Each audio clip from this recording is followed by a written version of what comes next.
Hi, boys and girls. Welcome to Storytime. I'm Miss Tara. I hope you're all doing well. I chose two stories for today's Storytime. The first one is The Secret Shortcut by Mark Teague. I hope you'll enjoy seeing all the adventures that Wendell and Floyd go on. Here we go. The Secret Shortcut by Mark Teague.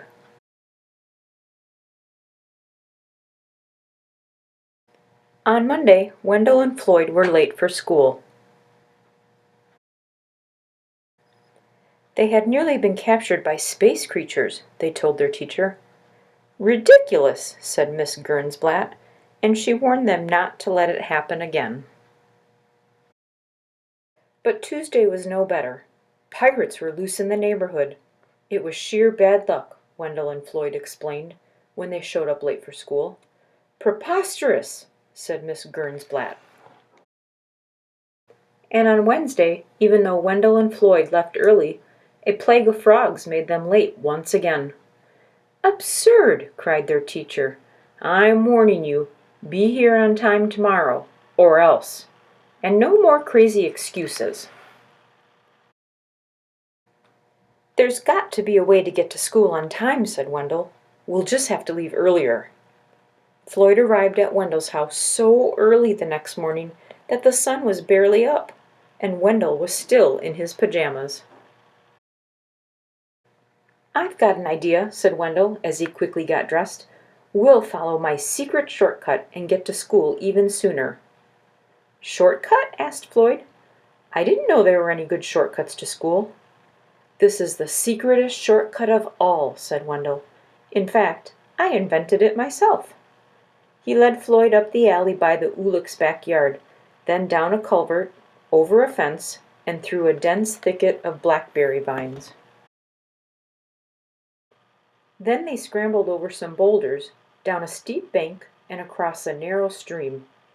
This is some shortcut, said Floyd. Relax, said Wendell. We'll be there in a minute. But the forest became thicker and darker. Soon it was hung with vines.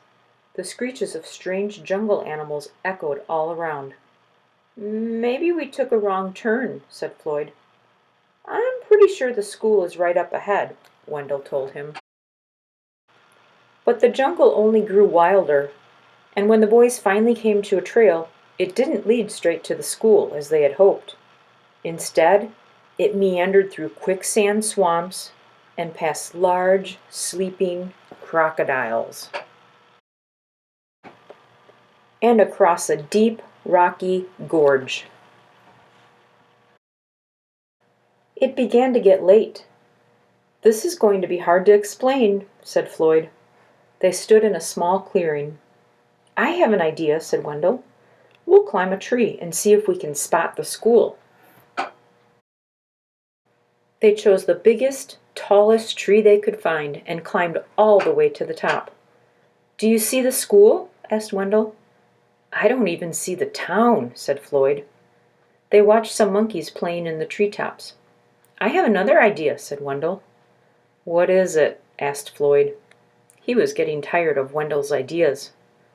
We'll swing from these vines just like the monkeys, said Wendell.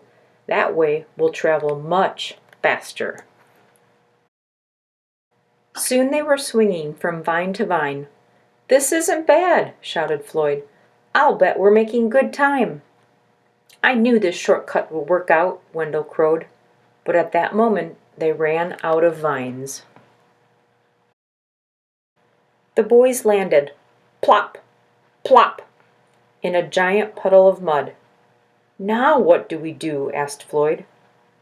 I don't know, said Wendell. I'm out of ideas. They sat in the puddle and thought about all the trouble they were going to be in. Miss Gernsblatt will never believe this story, said Wendell.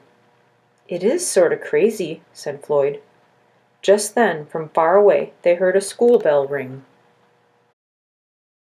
Did you hear that? Cried Wendell. That was the first bell. We can still make it if we run. They ran until the jungle gave way to forest, and the forest became woods, and then they scurried through the Mortleys' backyard and up the hill to the school. They flew through the door of Miss Gernsblatt's room and landed squishily in their seats, just as the late bell rang. "Well, you made it," said their teacher, "and just in time. But how on earth did you get so muddy just walking to school?" Floyd looked at Wendell. Wendell looked at Floyd.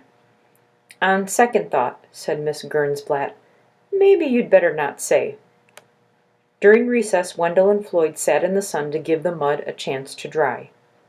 "At least we finally got to school on time," said Wendell. "That's the main thing," Floyd agreed. And in fact, it was quite a while before they were late to school again. Even so, they never did find a really good shortcut.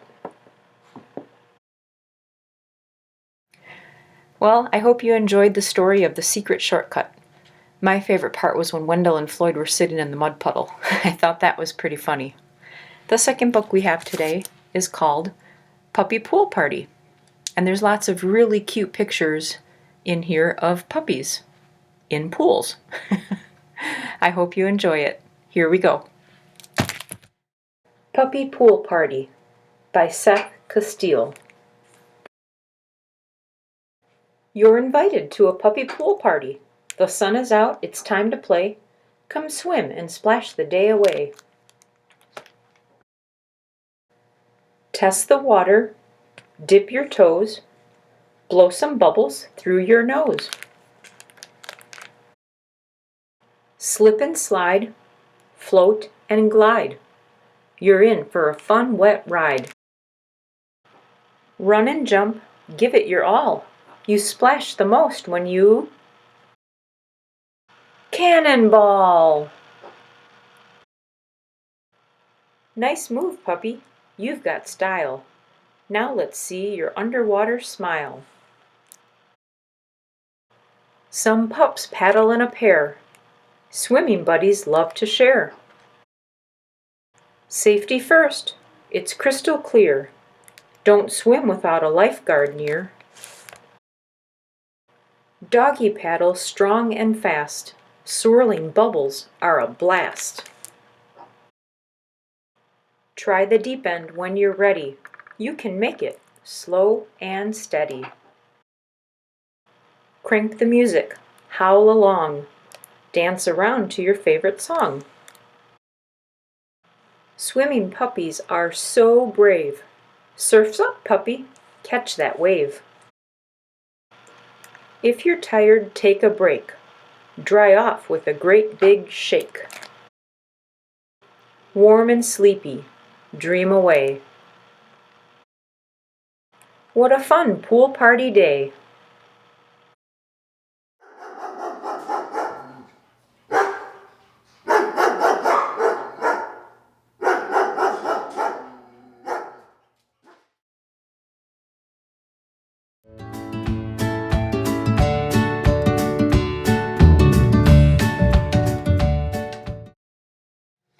Well, I hope you enjoyed Puppy Pool Party as much as I did. I also hope you enjoyed the picture of my dog Axel. He's a 2-year-old German Shepherd.